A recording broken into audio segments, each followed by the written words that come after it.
আসসালামু আলাইকুম। দেশ ও দেশের বাইরে যারা রয়েছেন সবাইকে আমি সালাম জানাচ্ছি। আজকে একটি কথা আপনাদেরকে বলতে আমি এই ভিডিওতে এসেছি। আপনারা সকলেই জানেন যে আমাদের পার্শ্ববর্তী দেশগুলোতে যেভাবে অত্যাচার চলতেছে মুসলমানদের উপরে, বিশেষ করে সেটা নিয়ে আমরা অনেকেই প্রতিবাদ করে থাকলেও আমরা ব্যর্থ হয়েছি এবং আমরা বিভিন্ন সোশ্যাল মিডিয়াতে অনেক ধরনের গুজব দেখেছি, শুনেছি এবং তার নিন্দা প্রতিবাদও জানিয়েছি। আমরা সুষ্ঠু বিচার পাইনি। তো আজকে আমি একটা কথা আপনাদের কাছে শেয়ার করতে এসেছি, কিছু কথা আপনাদেরকে বলতে এসেছি, আপনারা সবাই মন দিয়ে শুনবেন। তো গাইস, আপনারা হয়তো আমাকে চিনেন বা নাও চিনতে পারেন, সেটা নিয়ে আমি কিছু মনে করি না। আমি ফরিদ ইকবাল রানা, আমি চট্টগ্রাম থেকে বলতেছি। আপনারা অনেকে হয়তো আমাকে টিকটকে দেখতে পারেন বা আমার ফেসবুক পেজেও দেখতে পারেন। হ্যাঁ, তো মূল কথাতে আমরা চলে যাচ্ছি যে ইসরায়েলে আর ফিলিস্তিনের সাথে যে যুদ্ধটা চলতেছে, এটা চলমান রয়েছে। এটা অনেক আগে থেকে চলতেছে। এই যুদ্ধটা আমাদের মুসলমানদের উপরে কীভাবে পাখির মতো গুলি করে হত্যা করা হয়, ছোট ছোট শিশু নাবালকদেরকে একই সাথে গুলি করে হত্যা করা হয়, সেই ইহুদি নাসারা খ্রিস্টানরা এভাবে মুসলমানদের উপরে অত্যাচার নির্যাতন চালিয়ে যাচ্ছে। এটা আমরা করা কঠিন হুঁশিয়ারি দিয়েছিলাম, কিন্তু আমাদের প্রতিবাদ, আমাদের তীব্র নিন্দা ব্যর্থ হয়েছে। তো গাইস, আমি এই কথাগুলো শেয়ার করব, এই কথাগুলো আপনারা মন দিয়ে শুনবেন। আমাদের বাংলাদেশের মধ্যে অনেক জায়গায়, অনেক বাজারে, অনেক দোকানে আমাদের এই যে ইসরায়েলি পণ্যগুলো এগুলো বিক্রি হচ্ছে। ইসরায়েলি বিশেষ করে যে পণ্যগুলো সার্ফেক্সেল থেকে শুরু করে বিভিন্ন পণ্য জাতীয় এবং ঠান্ডা কোল্ড ড্রিঙ্কস থেকে আমাদের পেপসি, 7 আপ, তারপরে কোকা কোলা, তাছাড়া ইসরায়েলি অনেক পণ্য রয়েছে। আমি সবগুলোর নাম জানি না, কিন্তু আপনারা হয়তো ভালো জানেন, আপনারা সবসময় এগুলো খান।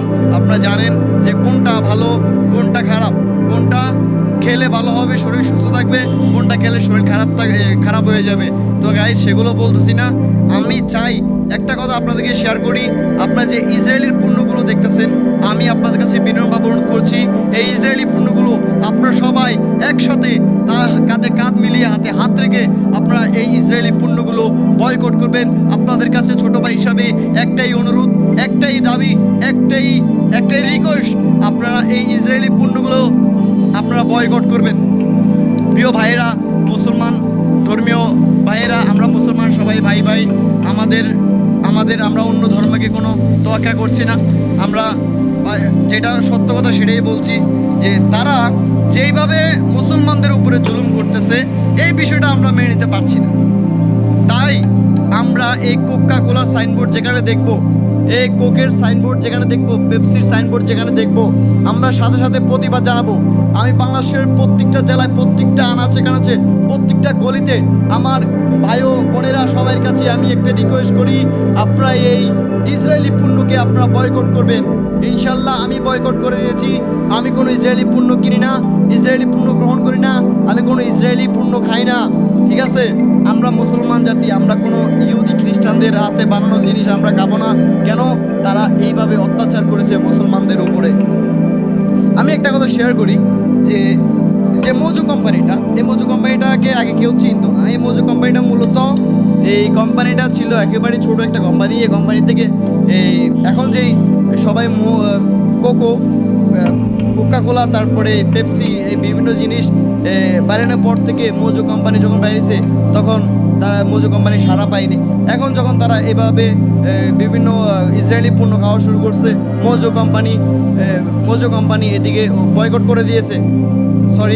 মানে ইসরায়েলি পণ্যকে যখন বয়কট করে দেওয়া শুরু করছে, তখন মোজো কোম্পানি কিন্তু সুযোগের অপেক্ষায় ছিল।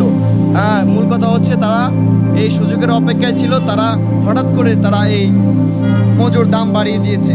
তো গাইস, আমরা আমার বাংলাদেশের পণ্যগুলো আমরা বেশি খাবো, বেশি প্রাধান্য দিব, কিন্তু মোজো কোম্পানিকে বেশি মাথায় উঠাবেন না। কেননা মাথায় উঠাতে গেলে তারা মাথায় উঠে তারা নুন রেখে, মানে বড়ি দিয়ে খাবে, যেটা বাংলা কথায় বোঝানো যায় আর কি। তো আমরা মোজো খাবো, মোজোর পাশাপাশি বাংলাদেশি পণ্য যেগুলো আছে আমরা সেগুলো খাবো, সেগুলো ব্যবহার করব, আমাদের ব্যবহারিক পণ্য যা যা লাগে ইত্যাদি আর কি।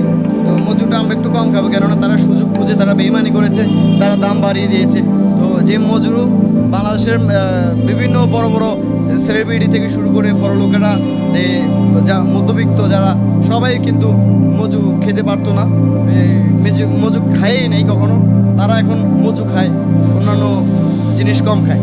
তো আমি আরেকটা কথা বলবো যে আমি শেষ কথাই বলছি, আরেকটা কথা কি শেষ কথাই বলছি, আপনারা সবাই এই ইসরায়েলি পণ্যকে বয়কট করুন, আমাদের দেশি পণ্য কিনুন, দেশি পণ্য গ্রহণ করুন, দেশের মধ্যে আমাদের দেশি পণ্যের মান বজায় রাখুন।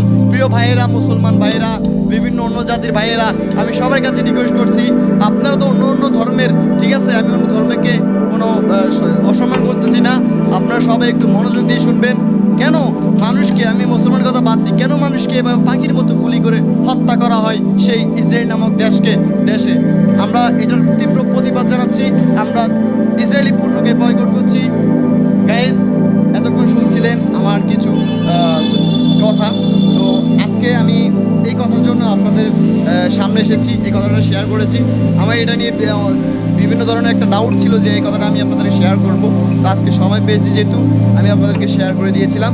তো গাইজ, এখানে যদি আপনার মতামত থাকে অবশ্যই আমাকে কমেন্ট করে জানাবেন, বাজে কথা যদি বলে থাকেন তাহলে বলবেন, সমস্যা নাই, আমি কোনো কিছু কেয়ার করি না।